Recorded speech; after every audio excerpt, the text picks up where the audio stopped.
राधे राधे भक्तों, आप सब कैसे हैं। आज मैं आपको सुनाऊंगी श्री बांके बिहारी के प्रकट होने की कहानी। श्री बांके बिहारी का रूप सौंदर्य अद्भुत है, जिसमें हमें कृष्ण और राधा जी का मिला जुला रूप देखने को मिलता है। श्री बांके बिहारी के काले रंग की प्रतिमा साक्षात उजागर होती है।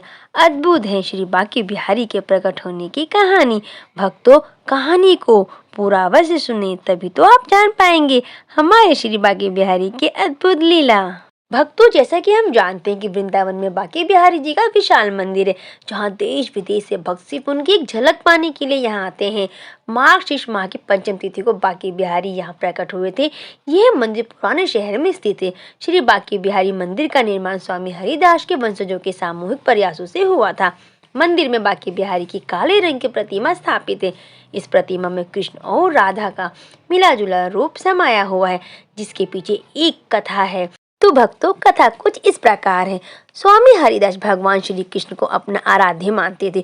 उन्होंने अपना संगीत कन्हैया जी को समर्पित कर रखा था। वह अक्सर वृंदावन स्थित श्री कृष्ण की रासलीला स्थली में बैठकर संगीत से कन्हैया जी की आराधना करते थे।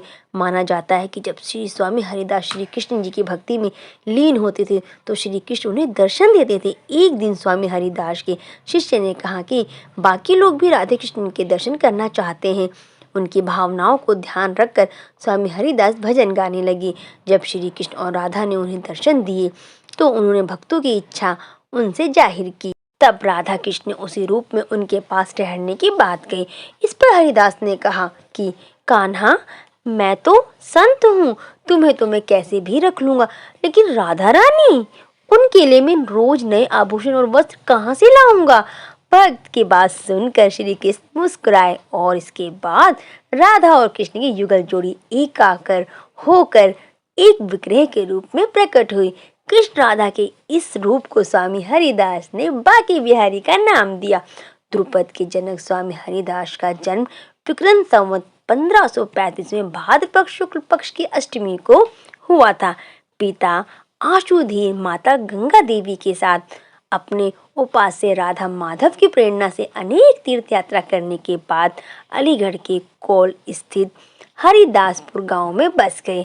संगीत सम्राट तानसेन एवं बेजू बावरा जैसे संगीतज्ञ स्वामी हरिदास के शिष्य थे।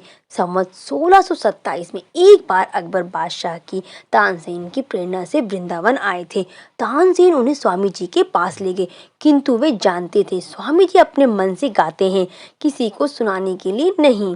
इसलिए एक दिन तानसेन एक राग का रियाज करने लगे और जानबूझकर राग के सुर गलत लगा दिए। गलत सुर सुनकर स्वामी हरिदास जी की बहुत क्रोध आया और वे वही राग गाने लगे। उनका मधुर गायन सुनते ही आकाश के बादल झमाझम बरस उठे और सम्राट अकबर भी उनके मुरीद हो गए। बिहारी जी के संपूर्ण भारत में अलग अलग नामों से कई मंदिर है, किंतु इस मंदिर की विशेषता इसको अन्य मंदिरों से भिन्न बनाती है। मंदिर की सेवायत सरेंद्र गोस्वामी बताते हैं कि अन्य मंदिरों की तरह यहाँ हर रोज मंगला आरती नहीं होती। कहते हैं कि यहाँ निधिवन में हर रात्रि रासलीला के बाद कृष्ण और राधा विश्राम करते और सुबह सुबह आरती करने से उनकी निद्रा भंग होती है। बांके बिहारी जी की मंगला आरती केवल जन्माष्टमी के दिन ही होती है। प्रकार केवल शरद पूर्णिमा के दिन ही बांके बिहारी जी को बंसी धारण कराई जाती है। केवल श्रावण तीज के दिन ही ठाकुर जी झूले पर बैठते हैं और उनके चरण भी केवल अक्षय तृतीया के दिन होते हैं। इन दिनों में ठाकुर जी के दर्शन के लिए बड़ी संख्या में लोग उमड़ते हैं। मंदिर में भगवान कृष्ण की पूजा के तहत उनका विधिवत श्रृंगार किया जाता है। उन्हें भोग में माखन, मिश्री, केसर, चंदन और गुलाब जल चढ़ाया जाता है। वृंदावन में सबसे ज्यादा भीड़ यदि किसी मंदिर में होती है तो वह यही मंदिर है। मान्यता है बांके बिहारी जी की छवि को लगातार देखने से भक्त श्री कृष्ण की भक्ति में वशीभूत होकर उनके साथ ही चले जाते हैं। इसके लिए मंदिर में उनकी मूर्ति के आगे एक पर्दा लगा है जो हर 2 मिनट में हिलता है, ताकि कोई भी बांके बिहारी को एकटक ना देख सके। माना जाता है कि उनकी मूर्ति में इतना आकर्षक है कि लोग उन्हें देखते ही उनकी ओर खींचे चले जाते हैं। साथ ही उनकी आंखों में अपने आप अश्रु बहने लगते हैं। भक्तों, ये थी अद्भुत लीला हमारे श्री बांके बिहारी लाल जी की। तो चैनल को सब्सक्राइब करें, वीडियो को लाइक करें और ज़्यादा से ज़्यादा लोगों को शेयर करें। राधे राधे, हरि बोल, आपका दिन शुभ रहे।